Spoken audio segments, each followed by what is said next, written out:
ഇങ്ങനൊരു തീരുമാനം എങ്ങനെ പെട്ടെന്നെടുക്കും? സാർ എവിടെയാ?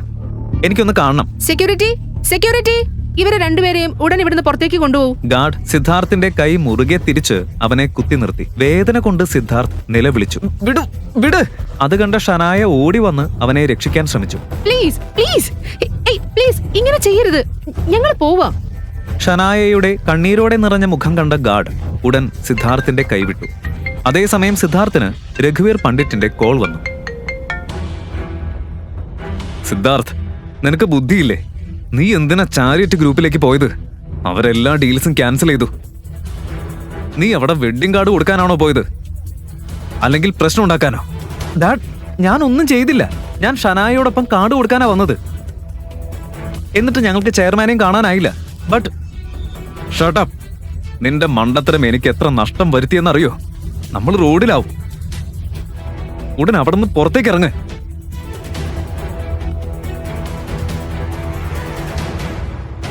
കമോൺ സർ, പുറത്തേക്ക് വരൂ. കാറിലിരുന്ന ഉടൻ ഗൗതവുമായി ഉണ്ടായ തർക്കം സിദ്ധാർത്ഥിന്റെ മനസ്സിൽ വീണ്ടും മുഴങ്ങാൻ തുടങ്ങി.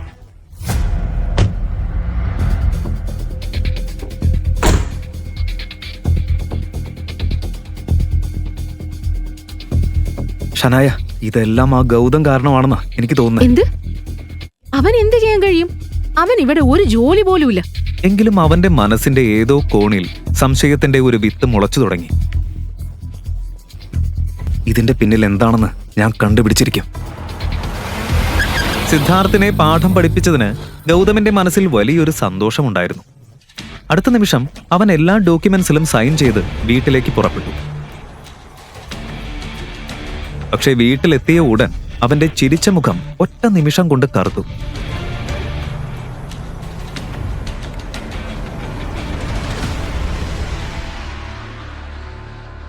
അവനയുടെ മുത്തശ്ശിയായ ഗായത്രി ദേവി സോഫയിൽ ഇരിക്കുകയായിരുന്നു. അവരുടെ ഉയർത്തിപ്പിടിച്ച മൂക്ക് നോക്കിയാൽ തന്നെ അവനയുടെ ചെറിയ വീട്ടിലേക്ക് വരാൻ അവർക്കിഷ്ടമില്ല എന്ന് മനസ്സിലാകുമായിരുന്നു.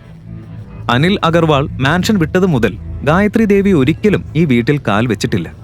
ഇന്ന് പെട്ടെന്ന് അവർ സോഫയിൽ ഇരിക്കുന്നത് കണ്ടപ്പോൾ ഗൗതമന്റെ മനസ്സ് ചോദ്യങ്ങളാൽ നിറഞ്ഞു. അടുത്ത നിമിഷം അവൻ മുന്നോട്ട് വന്ന് ഗായത്രി ദേവിയുടെ കാലിൽ തൊടാൻ ശ്രമിച്ചു.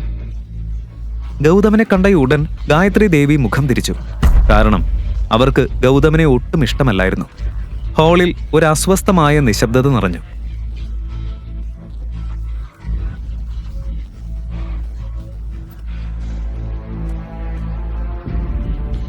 അമ്മ, ഗായത്രി ദേവി കപ്പ് കയ്യിലെടുക്കാതെ തന്നെ മണത്തു നോക്കി. ഈ ചായയിൽ എന്തിനാ ഇത്രയും വെള്ളം ചേർത്ത് നശിപ്പിച്ചത്? പാൽക്കട്ടയൊക്കെ നീക്കിയിട്ടുണ്ടാക്കിയതാണോ? ചായയുടെ കടുപ്പം കുറയുന്നു, പക്ഷേ നീ തടിച്ചു വരുന്നുണ്ടല്ലോ. ഇത് ഡസ്റ്റ്ബിനിലേക്ക് എറിഞ്ഞോളൂ.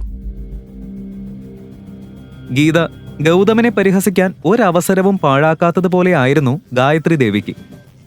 ഗീതയെ അപമാനിക്കാൻ അവർ ഒരവസരവും പാഴാക്കില്ല. കേൾക്കൂ എല്ലാവരും, ഞാൻ വന്നത് ഷനായുടെ വെഡ്ഡിംഗ് കാർഡ് തരാനാണ്.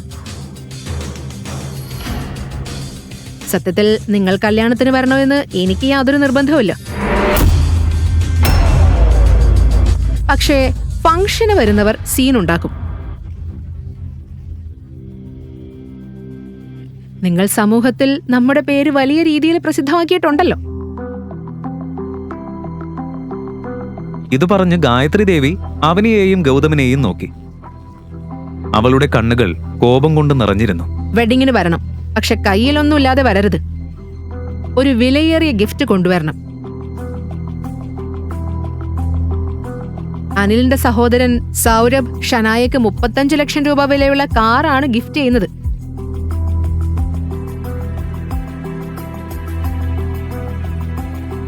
അത്ര വലിയ കാറ് നിങ്ങൾക്ക് കഴിയില്ലെന്നറിയാം. എങ്കിലും 5 ലക്ഷം രൂപ വിലയുള്ള ഒരു നെക്ലേസ് എങ്കിലും കൊണ്ടുവരണം.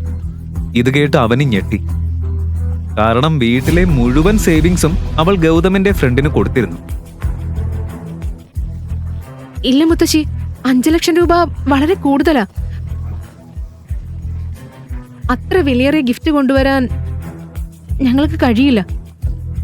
അതെ അമ്മ, നോക്ക്, ഇവിടെ വീട്ടിൽ ഒരു സേവിങ്സും ഇല്ല. ഇങ്ങനെ വില കൂടിയ ഗിഫ്റ്റ് ഞങ്ങൾ എങ്ങനെ കൊണ്ടുവരും?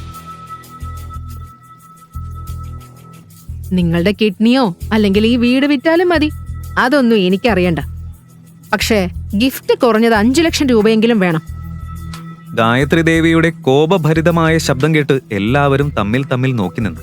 പറയാനുള്ളത് പറഞ്ഞു തീർത്ത് അവർ കോപത്തോടെ വീട്ടിൽ നിന്ന് പുറത്തേക്ക് പോയി. 5 ലക്ഷം എന്നത് 5 രൂപ പോലെ പറയുന്നു. ഷനായുടെ വെഡിങ്ങിന് ഇത്രയും ഒരുക്കോ?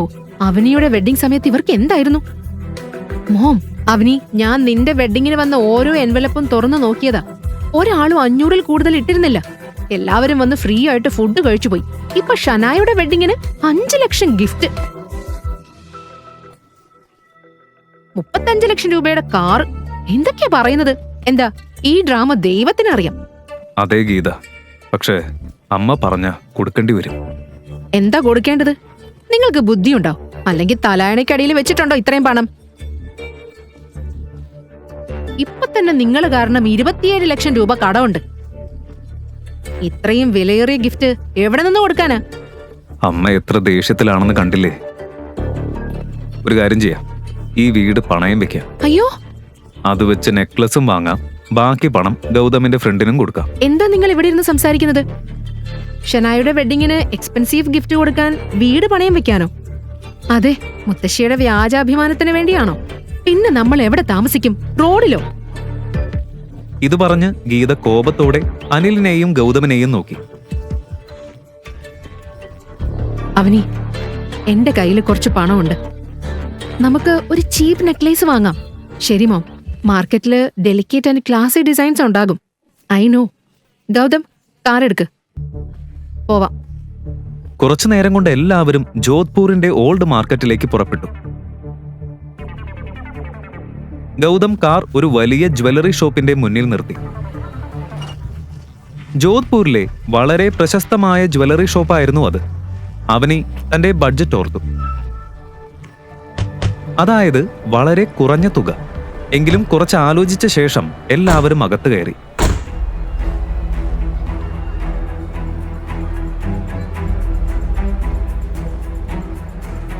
ഏയ് ബ്രദർ, വേഗം, കസ്റ്റമേഴ്സ് വരാനുള്ള സമയമായി.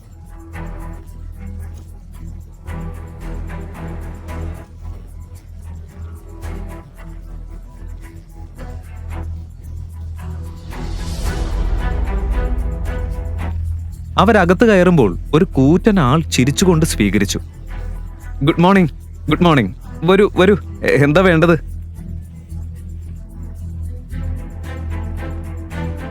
ഒരു നെക്ലേസും മാച്ചിങ് ഇയറിംഗ്സും നോക്കണം. Yes madam. ഇത് നോക്കൂ, ചോക്കർ ഡിസൈൻ ആണ്. ഇഷ്ടായില്ലേ? വേറെ കാണിക്കാം. അവനി ഓരോ നെക്ലസും കാണുന്നതിന് മുൻപ് തന്നെ അതിന്റെ വില മനസ്സിൽ കണക്കാക്കുകയായിരുന്നു. എല്ലാം അവളുടെ ബഡ്ജറ്റ് കടന്നതായിരുന്നു. ഗൗതമിനും അത് മനസ്സിലായി. ഇത്രയും കണ്ടിട്ടും അവനിക്കൊന്നും ഇഷ്ടമായില്ല. ഇത് കണ്ട ഷോപ്പ് ഓണർക്ക് സംശയം തോന്നി. ഗൗതമും അവനെയും തമ്മിൽ കണ്ണുകൊണ്ട് സംസാരിക്കുന്നതും കണ്ടപ്പോൾ ഇവർ ഫ്രോഡാണോ എന്ന സംശയം അവനുണ്ടായി. ഉടൻ പുറത്തു നിന്നിരുന്ന ഗാർഡ്സിന് സിഗ്നൽ നൽകി.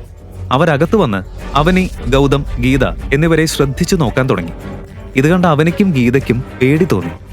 അവർക്ക് ഷനായയുടെ കല്യാണത്തിന് വിലപിടിപ്പുള്ള ഗിഫ്റ്റ് നൽകാനാകുമോ? അത് വാങ്ങാൻ ഗൗതം അവരെ സഹായിക്കുമോ? അവന്റെ സത്യം അവർ തിരിച്ചറിയുമോ? ഈ കഥയുടെ ബാക്കി അറിയാൻ കേൾക്കൂ royal Waris, only on pocket FM. Download pocket FM app, link in description.